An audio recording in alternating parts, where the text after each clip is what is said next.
નમસ્કાર, હું છું પ્રિયા અને તમે જોઈ રહ્યા છો જનતા કી જાણકારી ન્યૂઝ। નજર કરીએ આજના સમાચાર ઉપર। ડીસાના શ્રીકૃષ્ણ પાર્ક સોસાયટીમાં નવનિર્મિત રોડનું લોકાર્પણમાં ધારાસભ્ય સહિત અગ્રણીઓ ઉપસ્થિત રહ્યા।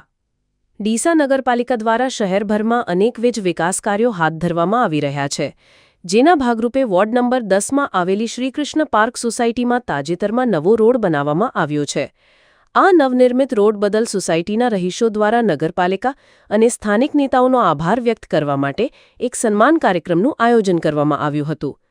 આ પ્રસંગે ડીસાના લોકપ્રિય ધારાસભ્ય પ્રવીણભાઈ માળી, નગરપાલિકાના પ્રમુખ નીતાબેન ઠક્કર, ઉપપ્રમુખ શૈલેષભાઈ રાજગૌર, શહેર ભાજપ પ્રમુખ વર્ષાબેન પટેલ, વોર્ડ નંબર 10ના કોર્પોરેટર અને અન્ય સંગઠનના અગ્રણીઓ ઉપસ્થિત રહ્યા હતા।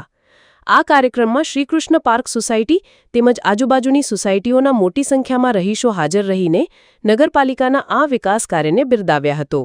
અહેવાલ રિપોર્ટ ભરત ઠક્કર, ડીસા, બનાસકાંઠા।